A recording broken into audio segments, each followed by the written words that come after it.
लेकिन ताहिर जावेद साहब, सर बहुत शुक्रिया वक्त देने का। आपका क्या असेसमेंट है, और जो तारड़ साहब ने अगर आप भी कमेंट करना चाहें, और आपको क्या लगता है किस तरफ जा रहा है मामला जो बाइडेन के हवाले से? मैं बेसिकली, आपने मेरे भाई तारड़ से जो सवाल पूछे हैं ना, उसने एक का भी जवाब नहीं दिया, और मैं आपको उसके जवाब देता हूं कि देखिए, ये जो इलेक्शन का प्रोसेस होता है ना यहाँ पे, ये फेडरल प्रोसेस नहीं होता, ये स्टेट्स का प्रोसेस होता है। और हर स्टेट अपने इलेक्शन को कंडक्ट करती है, और उसके जो जवाब होते हैं, उसके जो रिजल्ट्स होते हैं, उसको पोस्ट कर देती है, और बाकी जो दोनों पार्टीज हैं वो उसको कंपाइल करके तो अपनी विक्ट्री का ऐलान करते हैं। अच्छा, अब आप इसको खुद ब खुद कुछ नहीं कर सकते, इसमें कोई फेडरल यानी गवर्नमेंट का, इसमें सुप्रीम कोर्ट की इन्वॉल्वमेंट होती है just in case of conflict. तो उसके अंदर सुप्रीम कोर्ट ने 2 स्टेटों के ऊपर जो एक इनका कॉन्फ्लिक्ट था, उसको उन्होंने ऑलरेडी बोल दिया कि जी आप 10 दिन बाद तक मेल इन बैलेट को काउंट करेंगे, और दैट्स वेरी सिग्निफिकेंट जो उन्होंने एक जो जजमेंट दी है उसके ऊपर, क्योंकि ये 2 स्टेट्स हैं जो डिसाइड करेंगी कि कौन इलेक्शन जीतेगा। अच्छा, अब यहाँ पे आ जाते हैं कि जी लेट्स से कि मेल इन बैलेट की शक्ल में या किसी भी और सूरत में कहते हैं जी धांधली हो सकती है। अच्छा, धांधली कराएगा कौन? धांधली कराएगा उस स्टेट का, अगर कराए तो उस स्टेट का गवर्नर कराएगा।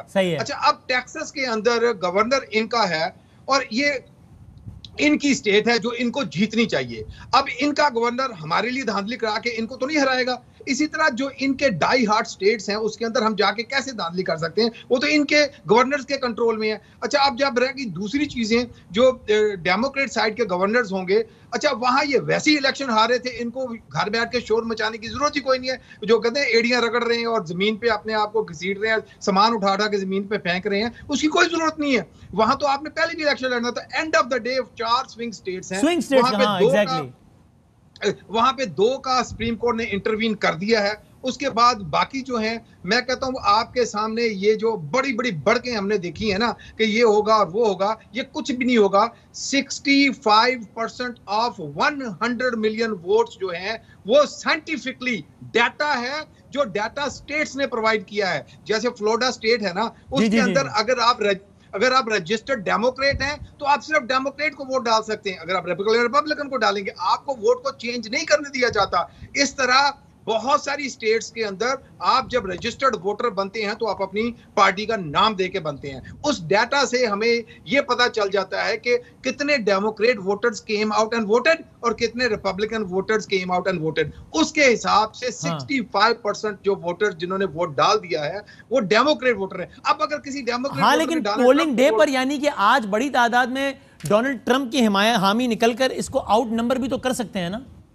एग्जैक्ट, वेरी गुड क्वेश्चन बता। अच्छा, 100 मिलियन वोट जो हैं एक दिन में डाल ही नहीं सकते।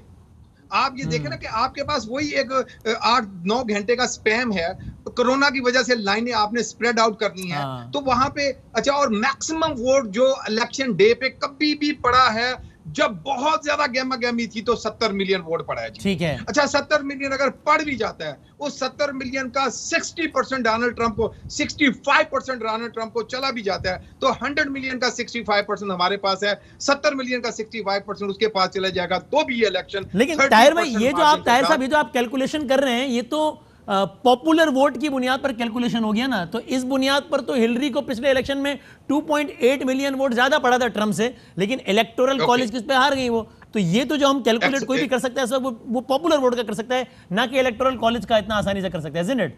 एब्सोल्युटली। तो आप इलेक्टोरल कॉलेज के ऊपर जब आ जाते हैं ना, तो जो हम वापस आके उन्हीं 4 से 5 स्टेट्स के ऊपर आ जाते हैं। मैं यहाँ पे एक चीज आपको बता दूं कि फ्लोरिडा को आप ऑलरेडी डोनाल्ड ट्रंप के खाते में डाल दें फॉर कन्वर्सेशन सेक, ठीक है जी। उसके बाद हमारे पास जो उसका मिशिगन के अंदर, क्योंकि 18 के अंदर मिशिगन में बहुत गर्मा गर्मी हुई थी, हमने गवर्नर का इलेक्शन जीता था, यानी 16 में डोनाल्ड ट्रंप के जीतने के बाद ऐसी मूवमेंट वहां पे चली, न्यू वोट रजिस्टर्ड हुए, 18 में वो चीज फ्लिप हो चुकी है। उसके अंदर जो मुस्लिम वोटर्स हैं वो बड़े फायर्ड अप हैं, और वो स्विंग वोटर के स्विंग स्टेट के स्विंग वोटर्स मुसलमान हैं। तो वो स्टेट जो है वो आप जिस तरह मैंने फ्लोरिडा उधर डाल दिया, आप इधर बाइडेन को डाल दें, तो पीछे आकर के आपके पास 3 स्टेटों के ऊपर है जनाब Ali, Pennsylvania, north Carolina and Wisconsin.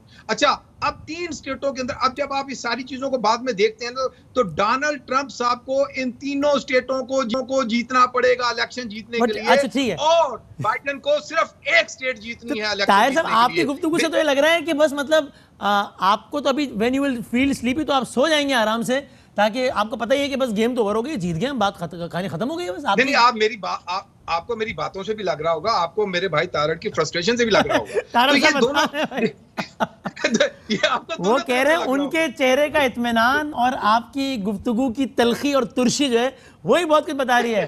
Tarar साहब, फिर मैं ये उनकी मुसलमाना ख्वाहिश है, इलेक्शन निकल गया उनके हाथ से। सिर्फ एक लाइन। हाँ जी, सिर्फ एक लाइन। लेकिन देखिए तारड़ साहब, एक बात है, उन्होंने बड़ा मैथमेटिकली, इमोशनल नहीं बल्कि मैथमेटिकली अपनी चीजें प्रूव करने की कोशिश की है। एक लाइन सर, एक लाइन। जी सर।